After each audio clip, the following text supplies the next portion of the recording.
Hello friends, this is Dr. Ashit Singhal from Chandigarh, India. I am in Washington DC at the Walters E-Convention Center to present my innovative research on endothelial dysfunction and its correlation with the QRIS3 in rheumatoid arthritis patients. Cardiovascular disease is the leading cause of morbidity and mortality in rheumatoid arthritis. This is largely because of the associated endothelial dysfunction, which leads to accelerated atherosclerosis and premature cardiovascular disease, which includes both coronary artery disease and stroke.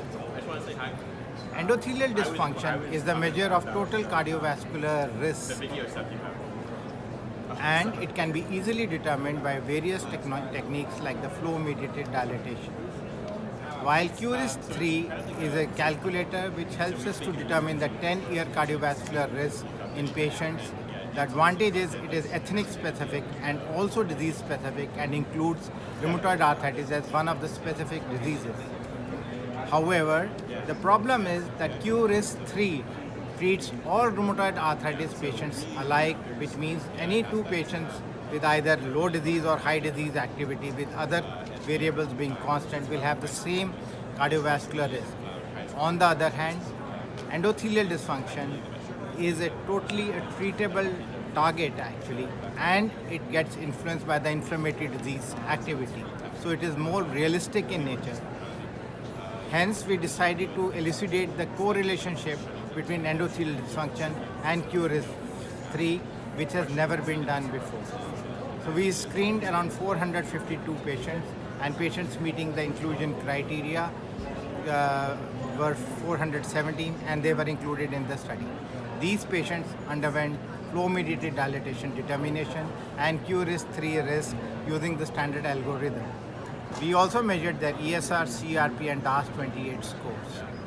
What we found that the majority of the patients, around 75%, were in the lower QRIS3 group, while 15% were in the intermediate risk group and only 10% were in the high risk group. But when we look at their endothelial function, the patients with low QRIS3 were obviously majority of them were normal, while about 47% to 58% had endothelial dysfunction, and only a small proportion of patients had atherosclerosis. When we moved to the intermediate QRIS3 group, the numbers, the patient with normal endothelial dysfunction obviously went down, but the endothelial dysfunction patients remained in the similar range as in the QRIS, low QRIS, but the patient with atherosclerosis increased in proportion. And finally, when we reach the high risk category of patients with QRIS3, the patients with normal endothelial function were very small. The patients who had endothelial dysfunction were about the same numbers, but the patients with atherosclerosis increased tremendously.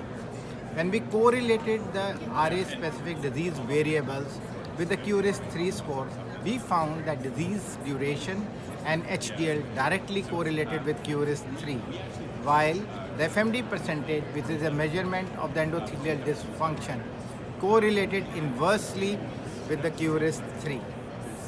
So to conclude, ladies and gentlemen, this is the first study in the world which has shown the inverse relationship between endothelial dysfunction and QRIS3, and which will help us to plan strategies to mitigate the cardiovascular disease in rheumatoid arthritis. Thank you so much.